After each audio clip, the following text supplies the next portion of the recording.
স্বাগতম জনাইছো বাংলাদেশে এইবাৰ প্ৰাক্তন প্ৰধানমন্ত্ৰী শেখ হাসিনাক উভতাই বিচাৰিছে কাৰণ তেওঁলোকৰ যি শেখ হাসিনাৰ বিৰুদ্ধে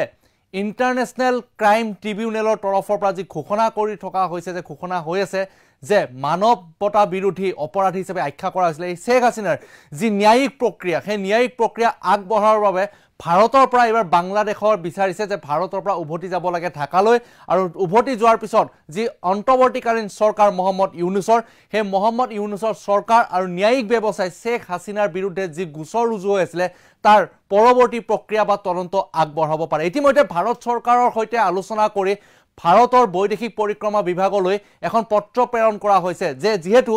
আগষ্ট মাহৰ 7 তাৰিখে অপদস্থ হৈ বাংলাদেশৰ অপদস্থ হৈ প্ৰাক্তন প্ৰধানমন্ত্ৰীগৰাকীয়ে ভাৰতত আহি উপস্থিত হৈছিল তাৰ পাছত আজি 5টা মাহ ধৰি ভাৰততে আছে শেখ হাসিনা গতিকে ভাৰতলৈ পত্ৰ এইকাৰণে লিখিছে যে বাংলাদেশে যিটো অন্তৱৰ্তীকালীন চৰকাৰে বাংলাদেশৰ ন্যায়ালয় যিটো গোচৰ তেওঁৰ ওপৰত জাপি ৰখা হৈছে সেই গোচৰ প্ৰক্ৰিয়া আগবঢ়াবৰ বাবে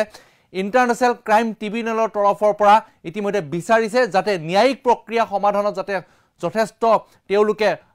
ক্ষিপ্ৰতাৰে আগবাঢ়িব পাৰে আৰু ইতিমধ্যে কেৱল শেখ হাসিনাই নহয় দৰ্শকসকল প্ৰাক্তন প্ৰধানমন্ত্ৰীগৰাকীৰ লগতে বহু কেইগৰাকী প্ৰাক্তন মন্ত্ৰীৰ বিৰুদ্ধে সৰ্বমুঠ 15 জন মন্ত্ৰীৰ বিৰুদ্ধে সেই গোচৰ ইতিমধ্যে ৰুজু হৈ আছে যে বাংলাদেশত হিংসাত্মক পৰিস্থিতিৰ সৃষ্টি কৰা একমাত্ৰ কাৰণেই হৈছে শেখ হাসিনা আৰু তেখেতৰ চৰকাৰৰ প্ৰাক্তন মন্ত্ৰীসকল গতিকে বাংলাদেশৰ সেই পৰিস্থিতি যদি হাম কাটিব লাগে তেন্তে শেখ হাসিনা বাংলাদেশত উভতি যাব লাগিব আৰু বাংলাদেশৰ যি শেখ হাসিনাৰ বিৰুদ্ধে বাংলাদেশৰ অন্তৱৰ্তীকালীন চৰকাৰে যিটো গোচৰ ৰুজু কৰি তদন্ত প্ৰক্ৰিয়া আগবঢ়াব বিচাৰিছে সেই তদন্ত প্ৰক্ৰিয়া যাতে সহযোগিতা আগবঢ়ায় সেইভাবে এতিয়া বাংলাদেশে ভাৰত চৰকাৰলৈ পত্ৰ লিখি উভতাই বিচাৰিছে শেখ হাসিনাক সবিশেষ জনাবলৈ চেষ্টা কৰিছো মন্তব্য আছে মন্তব্য শুনাম বাংলাদেশৰ প্ৰাক্তন প্ৰধানমন্ত্ৰী শেখ হাসিনাক পুনৰ উভতাই বিচাৰিছে ইউনুছ চৰকাৰে অন্তৱৰ্তীকালীন মহম্মদ ইউনুছ চৰকাৰে উভতাই বিচাৰিছে শেখ হাসিনাক উভতাই বিচাৰি ভাৰতলৈ পত্ৰ লিখিছে বাংলাদেশৰ বৈদেশিক পৰিক্ৰমা বিভাগে 5 আগষ্টত ভাৰতলৈ পলায়ন কৰিছিল শেখ হাসিনা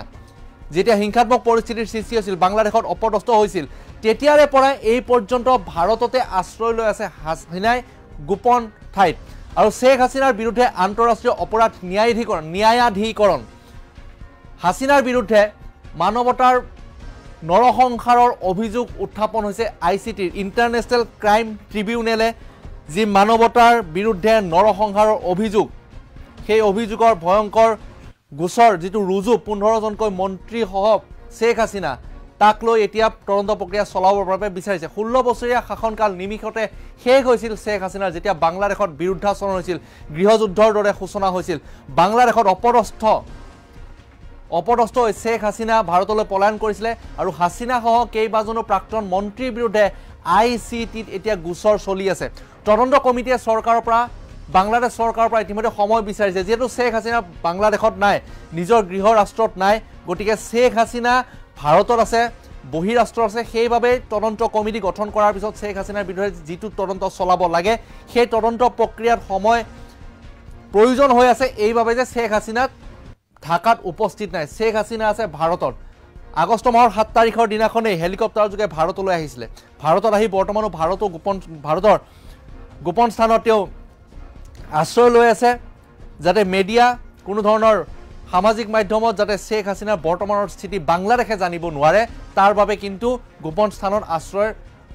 লৈ আছে শেখ হাসিনা ইতিমধ্যে ভাৰতলৈ পত্ৰ এইকাৰণে লিখিছে যে যিটো ন্যায়িক প্ৰক্ৰিয়া আছে সেই ন্যায়িক প্ৰক্ৰিয়াৰ যোগেদি যাতে সেই সমস্যাসমূহ সমাধান কৰিব পাৰি কেৱল শেখ হাসিনাই নহয় শেখ হাসিনা অকলে উপস্থিত হলে নহব শেখ হাসিনাৰ সৈতে প্ৰাক্তন মন্ত্ৰীসকল হাসিনা চৰকাৰৰ প্ৰাক্তন যি মন্ত্ৰীসকল আছিল সেই মন্ত্ৰীসকলৰ বিৰুদ্ধেও আন্তঃৰাষ্ট্ৰীয় যি অপৰাধ ন্যায়াধিকৰণ আছে সেই ন্যায়াধিকৰণৰ গোচৰৰ ভিত্তিত শেখ হাসিনা সহ প্ৰাক্তন মন্ত্ৰী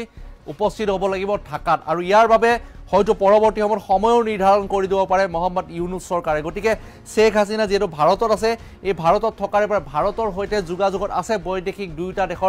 দুইখন দেশৰ বৈদেশিক পৰিক্ৰমা বিভাগ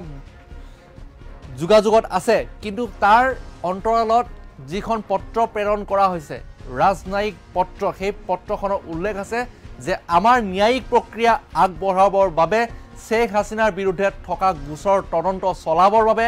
আৰু সেই আন্তঃৰাষ্ট্ৰীয় অপৰাধ ন্যায়াধিকৰণে যি আখ্যা দিছিলে আন্তঃৰাষ্ট্ৰীয় মানৱতা বিৰোধী অপৰাধী বুলি সেই অপৰাধীৰ বিৰুদ্ধে তদন্ত চলাবৰ বাবে চৰকাৰৰ প্ৰক্ৰিয়া আগবঢ়াবৰ বাবে শেখ হাছিনাক বিচাৰি ভাৰতলৈ পত্ৰ প্ৰেৰণ কৰিছে, অৰ্থাৎ দিল্লীলৈ পত্ৰ প্ৰেৰণ কৰিছে ঢাকাৰ তৰফৰ পৰা। আমাৰ হাতত বৈদেশিক পৰিক্ৰমা বিভাগৰ, বাংলাদেশৰ বৈদেশিক পৰিক্ৰমা বিভাগৰ মন্তব্য আছে, মন্তব্য আগবঢ়াইছোঁ। তাকে যে চাওয়া হচ্ছে ফেরত বিচার ব্যবস্থার জন্য সেটা জানিয়েছি। হ্যাঁ, না, ভারত সরকারকে আমরা তাকে যে চাওয়া হচ্ছে ফেরত বিচার ব্যবস্থার জন্য সেটা জানিয়েছি। হ্যাঁ, না, ভারত সরকারকে আমরা তাকে যে চাওয়া হচ্ছে ফেরত বিচার ব্যবস্থার জন্য সেটা জানিয়েছি। হ্যাঁ, না, ভারত সরকারকে আমরা তাকে যে চাওয়া হচ্ছে ফেরত বিচার ব্যবস্থার জন্য সেটা জানিয়েছি। হ্যাঁ, না, ভারত সরকারকে আমরা তাকে যে চাওয়া হচ্ছে ফেরত বিচার ব্যবস্থার জন্য সেটা জানিয়েছি। হ্যাঁ, না, ভারত সরকারকে আমরা